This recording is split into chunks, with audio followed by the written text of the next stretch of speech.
தற்போதைய செய்தியை பார்க்கின்றோம். இலங்கை துணை தூதரகத்தை முற்றுகையிட்டு பாமக சார்பில் போராட்டம் நடைபெற்று வருகிறது. இலங்கை கடற்படையினரால் மீனவர்கள் கைது செய்யப்படுவதை உடனடியாக நிறுத்த வலியுறுத்தியும் பல்வேறு கோரிக்கைகளை வலியுறுத்தியும் இந்த போராட்டம் நடைபெற்று வருகிறது. கள விவரங்களை தருவதற்காக செய்தியாளர் சிவக்குமார் இணைப்பில். சிவக்குமார், விவரம்.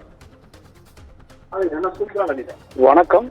தமிழ்நாடு மீனவர்கள் மீதான இலங்கை அரசின் அடக்குமுறையை கண்டித்து சென்னை வள்ளுவர் கோட்டத்தில் பாட்டாளி மக்கள் கட்சியின் சார்பில் இலங்கை தூதரகை முற்றுகையிடும் வகையிலான ஒரு போராட்டமானது நடைபெற்றது. பாட்டாளி மக்கள் கட்சியின் வடக்கு மண்டல இணை பொருளாளர் ஏ.கே. மூர்த்தி மற்றும் பாட்டாளி மக்கள் கட்சியின் மாநில பொருளாளர் திலகமாமா தலைமையில் நடைபெற்ற இந்த முற்றுகை போராட்டத்துல ஏராளமான பாட்டாளி மக்கள் கட்சியினர் கலந்து கொண்டு இலங்கை அரசுக்கு எதிரான வாசகங்கள் அடங்கிய பதாதைகளை ஏந்தி ஆர்ப்பாட்டத்துல ஈடுபட்டு வந்தாங்க நம்மளால பார்க்க முடிஞ்சது.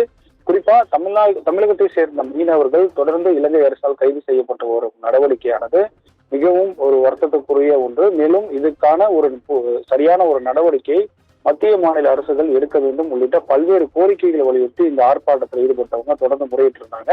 மேற்கொண்டு ராமேஸ்வரம் மீனவர்கள் தொடர்ந்து இலங்கை அரசால் கைது செய்யப்பட்ட ஒரு நடவடிக்கை குறித்து பாட்டாளி மக்கள் கட்சியினுடைய ராமதாஸ் மற்றும் பாட்டாளி மக்கள் கட்சியினுடைய தலைவர் அன்புமணி ராமதாஸ் உள்ளிட்டோர் இணையதள வாயிலாக சமூக வலைதளங்களை தொடர்ந்து அவருடைய எதிர்ப்பை பதிவிட்டு வரும் நிலையில இதற்கு ஒரு போராட்டத்தை அறிவிக்கும் வகையில தமிழ்நாடு முழுவதும் இந்த பாட்டாளி மக்கள் கட்சியின் சார்பில் இலங்கை அரசுக்கு எதிரான இந்த ஒரு ஆர்ப்பாட்டமானது நடைபெற்று வருகிறது. அந்த வகையில சென்னை வள்ளுவர் கோட்டத்தில் கிட்டத்தட்ட ஒரு 200க்கும் மேற்பட்ட பாட்டாளி மக்கள் கட்சியினர் இந்த கண்டன ஆர்ப்பாட்டத்தில் கலந்து கொண்டு இலங்கை அரசுக்கு எதிரான முற்றுகை போராட்டத்தில் ஈடுபட்டாங்க. இந்த போராட்டத்திற்கு முன்னிட்டு பாதுகாப்பு ஏற்பாடுகள் பலப்படுத்தப்பட்டிருந்தது.